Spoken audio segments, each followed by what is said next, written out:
agora sí que sí, empezamos xa cos convidados. Empezamos coas entrevistas. Unha mañá, insisto, bastante movida, interesante, que rematará con debate, como cada luns entre as 12. Por certo, o luns que ven non haberá debate. Por qué? Porque estaremos na poxa das uñas de San Lázaro. Ben tamén, aí estaremos. Damos a benvida ao noso primeiro convidado a golpe de luns, Antonio Leira, deputado do Deporte, Deputación da Coruña. Moi bons días e benvido a este estudio novamente. Bo día, un placer. Como foi a fin de semana? Pois, bueno, un fin de semana intenso, como son a gran maioría deles entre asuntos de atender unha parte no Concello, outra parte tamén na Diputación e tamén, por non decirlo, tamén outra parte que máis tamén de partido, o sea que anduvimos un pouco por todos os sitios. Un pouquinho de todo, por Rianxo, por Santa Comba, un pouco recorrendo tamén, os fines de semana suelen ser un poquinho máis intensos porque hai máis actividade.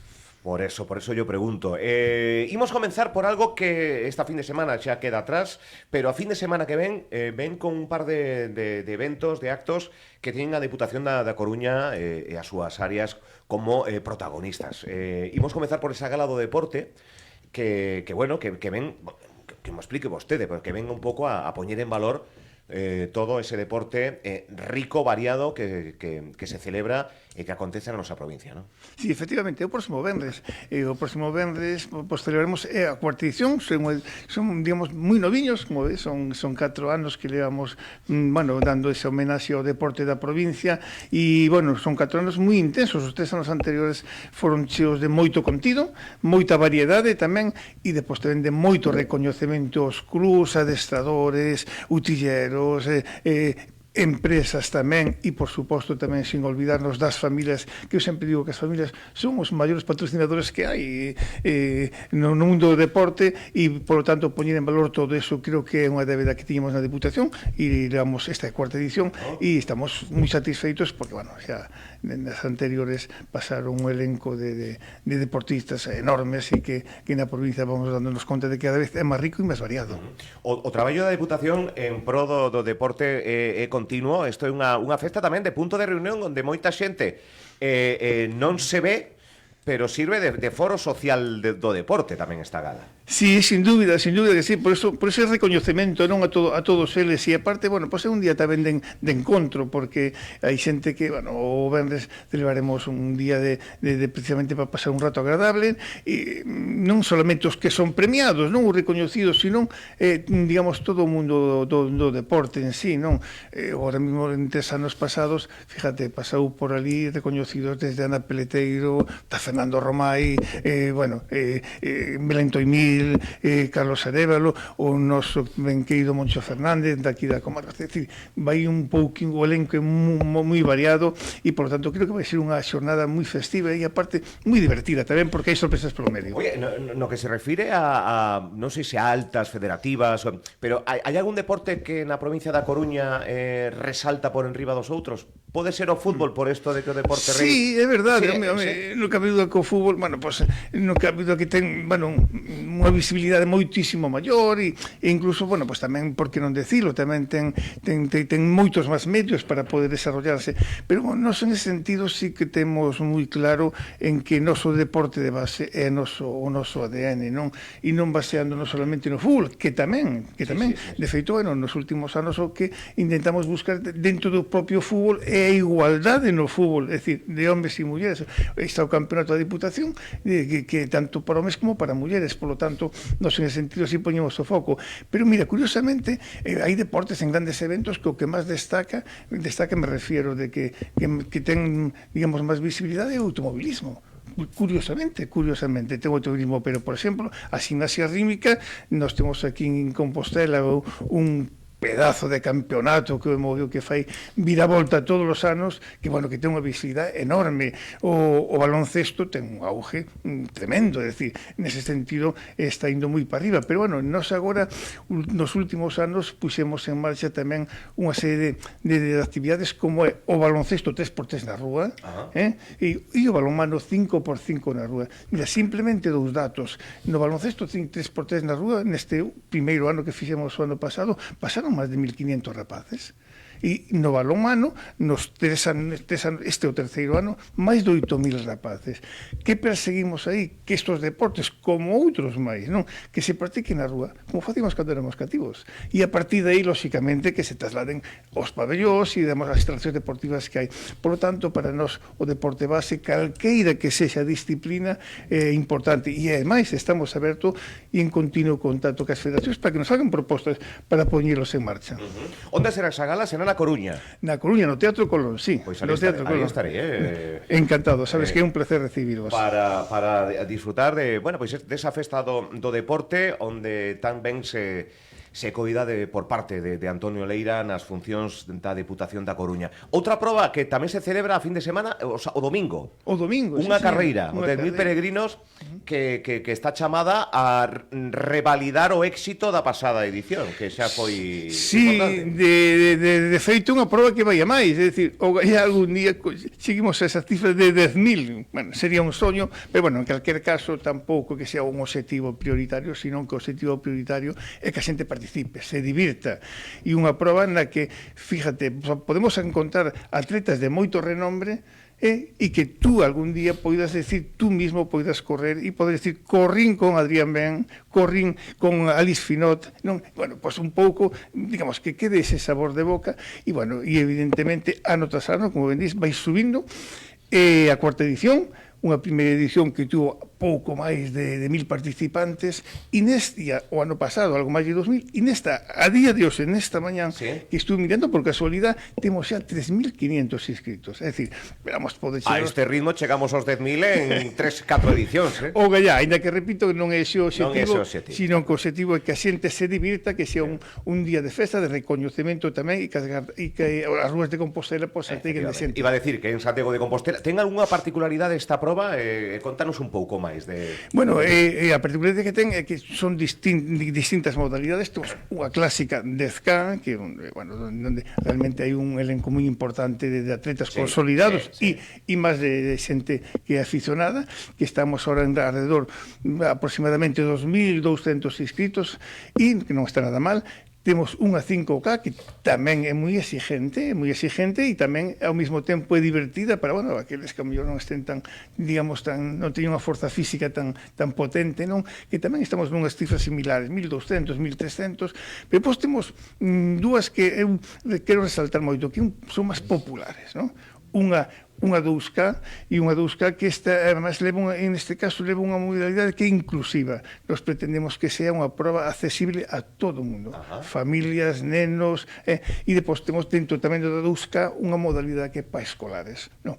Co cual entendemos que quen queira participar, que toca todo o mundo, dende a élite hasta baixo, e por lo tanto, eso que pretendemos, que sea unha festa, non? E que a xente se divirta. Estamos a falar dunha gala do deporte, cuarta edición, dunha proba deportiva que vai encher as rúas de Compostela de deporte, bo ambiente familiar, cuarta edición. Antonio, foi... hai algo de revulsivo, hai algo de non quedarse cómodo cos brazos cruzados, de sacar adiante, de crear novos espazos, de crear novas galas, de crear novas probas, colaborar en moitas cada vez en máis, pero tamén de crear, de dar un paso a fronte non? Polo que estamos vendo. Sí, efectivamente, bueno, cando falaba do ADN do deporte de base, antes me refería precisamente a ese conxunto, non? É dicir, nos levamos moitos anos colaborando cos clubs de base da provincia, e cando falo cos clubs, falo de entidades de todo tipo, pero ao mesmo tempo tamén facemos probas propias da Diputación, como son estas dúas que acabamos de nomear agora, ou as carreiras populares que levamos a 38 concellos da provincia, ou que poderemos levar a máis. A razón é que non hai calendario entre a Federación e o Gallá Federación pudera buscar un encaixe para levar a máis, pero son 38 concellos que non está aí, tamén todo o mundo ten cabida, non? Depois temos bueno, pues as probas que facemos nos mismos tamén, falamos de baloncesto 3x3 ou balonmano 5x5, depois as carreiras de bateis, perdón, as regatas de bateis tamén, o circuito de piragüismo, é dicir, intentamos que todas as modalidades teñan cabida aí, non? E polo tanto, bueno, creo que nos obriga, non? Que o deporte ten que ser sempre moito máis, cada vez máis inclusivo, ten que ser máis variado e ten que tamén ser máis dinámico, e, polo tanto, aquí os deportes, todos os deportes teñen cabida, e, unha vez máis, repito, estamos abertos a que os clubs, as federacións, nos propoñan cousas para nos intentar poder leválas. Evidentemente non chegamos a todo o mundo, o galla podemos facelo, pero en calquer caso sí vamos a intentarlo. Que vou a dicir da importancia, relevancia, falábamos das familias como principais patrocinadores do deporte, en xeral, global, no mundo, tamén na provincia, pero tamén a Deputación da Coruña ten un apartado de subvencións, entendo, importante, entendo que generosa, non sei se suficiente. Nunca é suficiente. Nunca é suficiente para as entidades deportivas. Efectivamente, sí, bueno, temos vamos ampliando cada ano. Isto é produto de, bueno, sou unha persona que me gusta ter moito contacto cos clubs, nos reunimos cos clubs tanto no meu despacho na Diputación como tamén facemos, digamos, distintas rondas polos concellos para reunirnos cos clubs buscando un pouco o seu sentir tamén. E cando falo do seu sentir, nós temos unha serie de subvencións. Bueno, pois vamos a ver se son efectivas, vamos a escoitar os clubs, a ver de que maneira poden ser máis efectivas e, bueno, todo o que se poida cambiar e mellorar, evidentemente, pois estamos aí. Temos 7 líneas de subvencións e o que intentamos chegar sempre, digamos, sobre todo aos clubs de base, sin olvidarnos tamén de que hai clubs que están en categoría nacional, categoría internacional e, por lo tanto, tamén teñen que ser referentes para estos clubs de base. Bueno, pues estou falando desde o Obradoiro, pues hasta o Parrulo de Ferrol, ou estou falando do Leima Coruña, hasta o propio Deportivo, o Racing, pero sin olvidar nunca a nosa esencia aquí, non? Que son sempre os clubs pequenos, non? Bueno, estamos nun presuposto ahora mismo de 8 millóns de euros, que non está mal, pero, repito, sempre insuficiente para poder achegarnos a todas as modalidades deportivas e, polo tanto, evidentemente, é a nosa obriga. E, pois, tamén temos unha línea que é importante, que son de bolsas de deportistas, non? As bolsas deportistas que empezamos... Esta legislatura creo que empezáramos con 48, 49 bolsas. Na actualidade vamos a pechar este ano con 62 bolsas. É dicir, ano a ano vamos ampliando o número de bolsas e ao mesmo tempo tamén as modalidades. Evidentemente as bolsas están repartidas por idades, non? Para que un pouco, bueno, pues sexa un pouco máis objetivo tamén o resultado. Como son estas bolsas? Que implican? É moi sinxelo, é dicir, son bolsas de 3.500 euros cada unha, de 3.500 euros cada unha, que vai un pouco tamén por criterios en función dos logros deportivos do ano anterior. A maiores no que lle metimos o ano pasado foi unhas bolsas tamén para xente con discapacidade ou con xente que tamén nos parecía moi interesante, que veu produto precisamente desas xuntanzas, non? E este ano abrimos tamén un número de bolsas importantes para deportes que non son olímpicos, porque hasta agora as bolsas estaban para deportes olímpicos, pero entendemos que o deporte ten que ir moito máis alá. E, bueno, dimos estes dous pasos que, bueno, é unha forma de ir sumando, bueno, dentro desas achegas que nos fan chegar tamén aos ciudadanos. Mencionaba o deporte base, pero mencionaba o Depor, o Celta, mencionaba o Obra, o Leima... Te vostede preferencia de algún... É vostede de algún equipo? Son de todos. Bromas aparte, evidentemente, todos temos o noso corazón, pero... Non vai decir, non? Pero o meu maior desexo, falando de fútbol, por suposto, que o Depor xogue a próxima temporada na primeira división, que todos o desexamos, evidentemente, e tamén como que desexo que no básquet, tanto o Obra como o Leima Coruña estén na ACB. En camiño están. Porque, bueno, eu creo que se merecen. Creo que eu, además, son aficionado ao básquet e teño oportunidade de poder verlos aos dous, non o que quixera, pero sí, de ir a verlos. É unha obra, sí que o vexo bastante. Sí, bueno, son ir, e o Básquet Coruña tamén son ir, e creo que os dous se merecen, e que con todo o respeto ao resto dos equipos, creo que están como un puntiño por riba dos outros equipos. E o Gallá, ese soño se cumpla e podamos ver o ano que ven 3 equipos galegos. Recordade que fai 2 anos falabas que bonito sería aquelo de cando subeu Leima Coruña, que baixou a Obra, que fabuloso sería que tuviéramos 3 equipos. O ano que ven podese cumplir. Tocamos madeira. Vostede tamén forma parte do entramado, máis alá das responsabilidades que ten na Deputación, insisto, estaremos o venres na propia gala cubrindo e mostrando nas nosas redes sociais pois os premiados, o traballo e demais, enriquecedor tamén esa xornada deportiva do domingo que tamén a podedes seguir nas nosas redes, e depois, pois eso, subvencións, bolsas que estamos a falar, pero tamén vostede ten, quero aproveitar estes últimos minutos, señor Leira, para as responsabilidades que ten no Concello de Oroso, que vostede tamén, pois, pois eso, concelleiro, concelleiro no Oroso. Eu quero empezar polas estradas nacionais, que no seu conxunto, e despois dos estragos, despois das borrascas, as necesidades que xa eran, nalgúns casos, pois moi necesarias, vaya redundancia, con tanta borrasca. O caso da Nacional 550, que é a que pasa por aí. Sí, vertebra, efectivamente, que vertebra. Bon, de feito, eu con toda a modestia mundo, que máis vertebra Galiza, porque van de norte a sur, hasta Tui, e, polo tanto, efectivamente, a Oroso, como tamén a Padrón, bueno, a outros concellos nos toca de cheo a Nacional 550, e é verdade, eu creo que aí hai que facer unha reflexión profunda, dende fai moitos anos as estradas, creo que se merecen outro trato. Creo que hai que fazer máis inversión nas estradas. Está ben que tiñamos as autopistas ben, que tiñamos as autovías ben, pero as nacionales son as estradas máis de andar pola casa, se me permitides esta expresión, porque é que estamos todos os días con ela e con viaxes posiblemente en moitos casos moito máis cortos, pero moito máis continuos. E a Nacional 550, evidentemente, o paso por Oroso non é menor, un dato menor, levamos anos dicindo, e aí saben o Concello, e eu formo parte do Concello e os ciudadanos que nos van a topar porque realmente é unha estrada que está en malas condicións, que hai que recoñecer que agora nos últimos tempos, nos reunimos neste caso co delegado do goberno no seu momento, fai aproximadamente 2 meses e medio, 2 meses, trasladámoslle ao subdelegado persoalmente nunha reunión na que eu asistín a nosa preocupación, porque, eso, o sea, era inadmisible e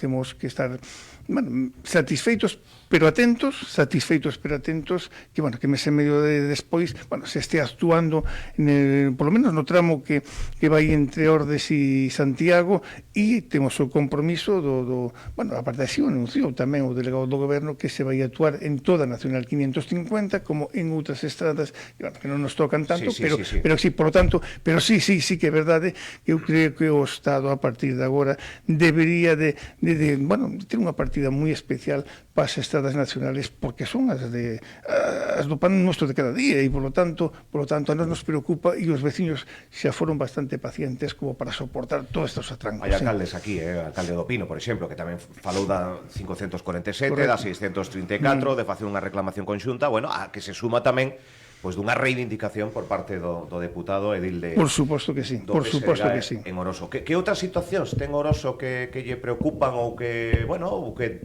rebaten co modelo de xestión actual, a Praza Isaac Díaz Pardo, que pode ser... Sí, a praza, eu teño que recoñecer que a Praza Isaac Díaz Pardo, que nos no seu momento levamos tamén con o noso programa electoral, evidentemente poden variar circunstancias, nós podemos ter un modelo máis verde, ou con máis bancos, ou con máis árboles, en calquer caso, vaya por diante o noso, polo medio o meu recoñecemento, que se faga unha actuación na praza, me gustaría que tuvese máis verde, me gustaría que tuvese, fose de outro xeito, pero en calquer caso, o goberno municipal lle toca facer esa inversión, lle toca facer esa gestión, e, polo tanto, o que temos que facer é aplaudir, non hai que estar sempre dándonos todo é malo e todo é malo, non.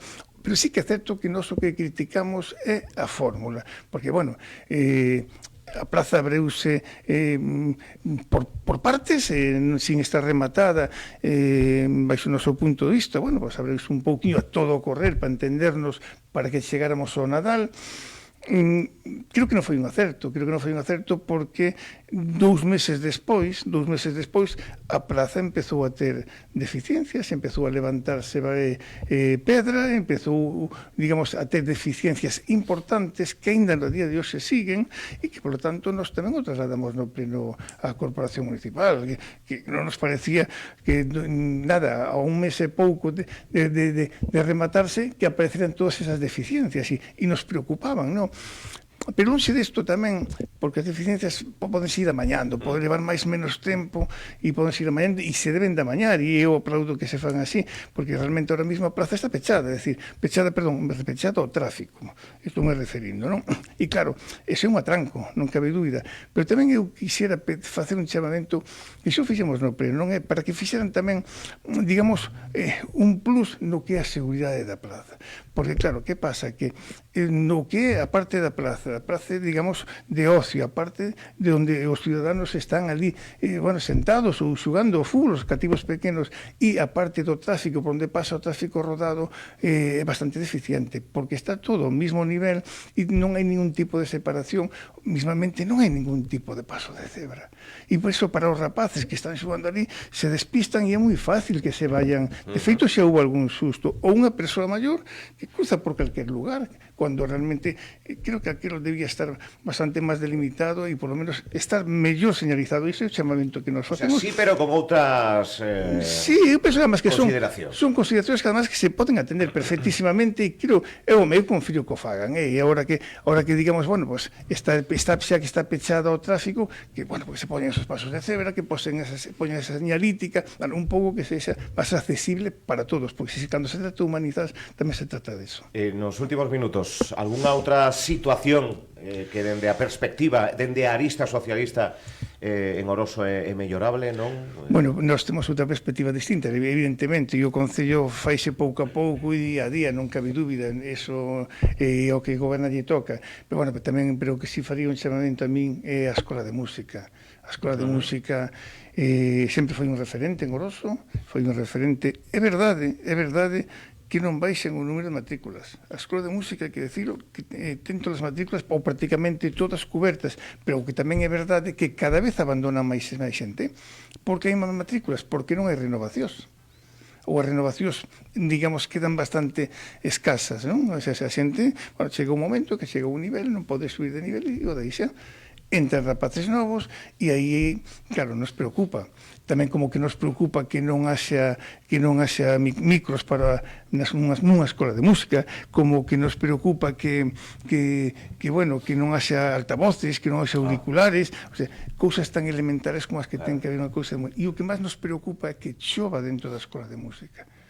A Escola de Música arreglouse por dentro, pero que non se arreglou foi o tellado.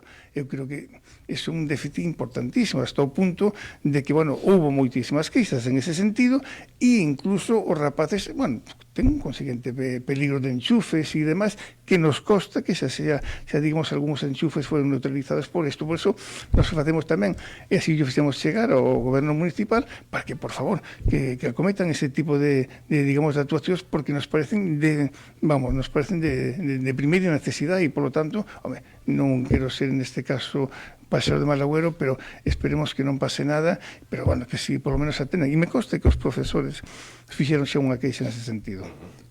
Pois quedamos en tempo, Antonio. Dixo que este fin de semana tamén houve tempo para reunións de partido. Sí, bueno... supoño que se estará a falar do 2027, que hai eleccións, non sei se se lembra. Non sei, vostede si se ven tamén na vida municipal, podería vostede, aínda queda moito, o que decide o partido e todas esas cousas, pero dar un paso á fronte no que se refire ao PSDG en Oroso? Vamos a ver, eu xa din moitos pasos ao frente, é dicir, eu ahora mismo, evidentemente, é un dito eso de que yo estoy a disposición de lo que diga el partido, non cabe dúbida, pero, o sea, eu nunca tuve maior ambición política na miña vida que foi atender a, digamos, aos meus veciños en Oroso. O feito de que sexa diputado, bueno, pues é unha anécdota, bueno, co tempo nos foi levando a que tomara esa, digamos, esas responsabilidades, non?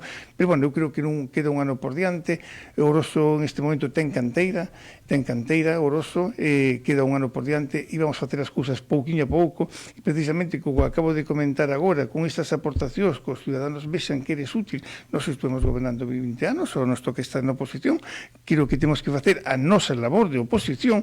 Bueno, a veces dicen, bueno, ustedes non fixeron isto antes, bueno, pero perfecto, pois por isto, imagino que por outras circunstancias está agora outro goberno. Bueno, pois vayamos a aprender todos, pero a nós o que nos interesa neste momento é facer aportacións que sexan útiles como dúas que acabo de nomear, como outras que hai, e evidentemente xa chegará o momento para despois decidir onde ten que estar cada un e onde quere estar cada un tamén. Antonio Leira, vémonos o venres na Gala do Deporte na Coruña. Un placer. Graciñas por vir. A vos, un placer.